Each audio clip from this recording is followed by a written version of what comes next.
जब हमें आजादी मिली तो the first prime minister of India Subhash Chandra Bose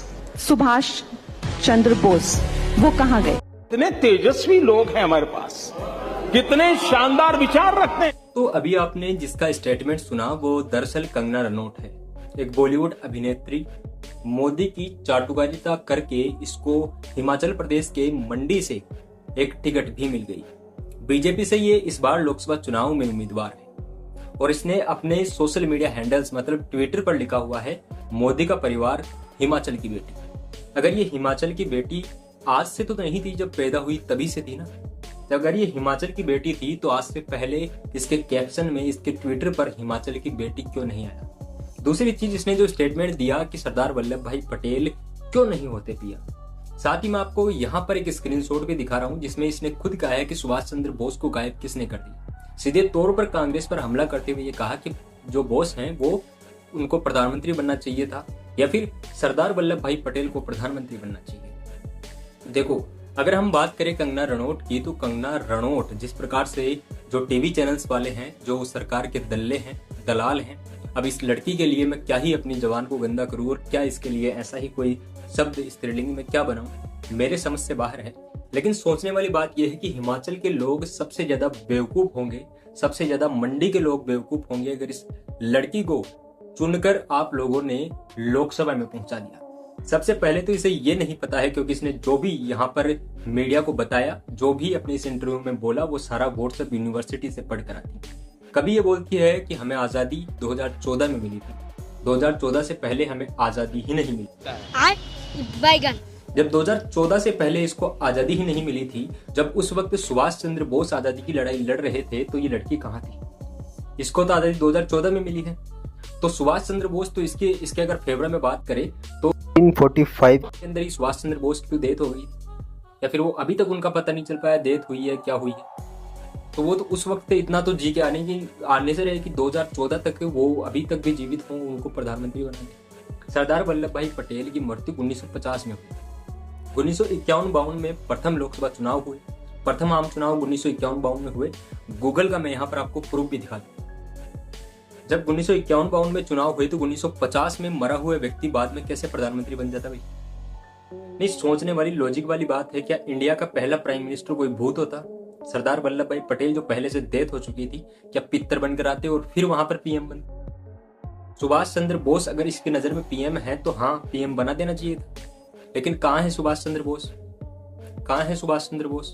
2014 में कभी कहती है 2014 में आजादी मिली है, कभी कहती है सरदार वल्लभ भाई पटेल इसके जो है भारत के पीएम होने चाहिए थे। उस वक्त की जो तात्कालिक जो जिस भी तरह की स्थिति रही होगी, उस तरह से भारत के राजनेताओं ने जिस तरह भी फैसला लिया वो शायद सही था। और नेहरू का पीएम बनना कितना सही था ये आप लोग सब जानते हैं। भारत में कितनी शैक्षिक संस्थाओं का विकास हुआ है, कितने IIT IIM बने हैं, क्या कुछ हुआ है, वो सब लोग जानते हैं। लेकिन हिमाचल के मंडी से मोदी की चाटुकारिता, मतलब आप लोग 5 साल कुछ मत करो, आपकी 5 साल पहले से फिल्में नहीं चल रही, सारी फिल्में फ्लॉप हो रही है।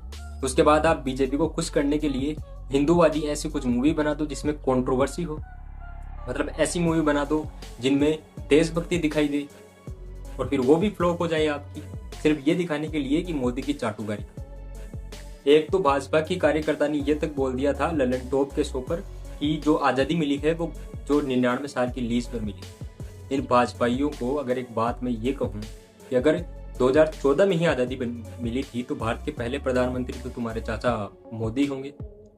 ऐसी वाहियात किस्म की बातें ये लोग लेकर आते हैं अपनी व्हाट्सएप यूनिवर्सिटी से गढ़कर, और उसके बाद में इनको लोकसभा का जो कैंडिडेट भी बनाया जाता है इन व्हाट्सएप यूनिवर्सिटी से पढ़े हुए दल्लों को।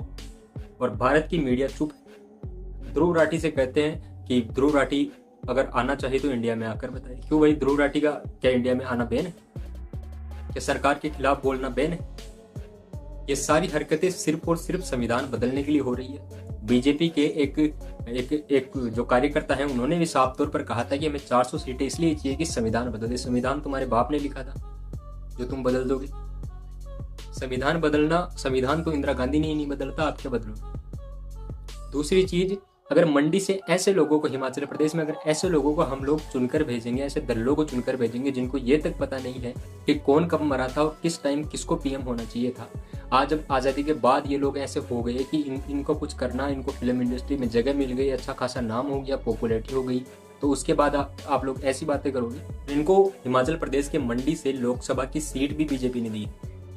बीजेपी जो वॉशिंग मशीन है वो ऐसे दल्लों को टिकट दे रही है, और हम क्या है, मंडी के लोग लगाते हैं। ये अभी ट्विटर पर इसने लिख रखा है हिमाचल की बेटी। हिमाचल की बेटी थी तो इतने दिन कहाँ थी? हिमाचल पूरा ढूंढ रहा था इसे। इतने दिन क्या क्यों मुजरा कर रही थी? फिर बॉलीवुड में जाके क्यों मुजरा कर रही थी हिमाचल की बेटी?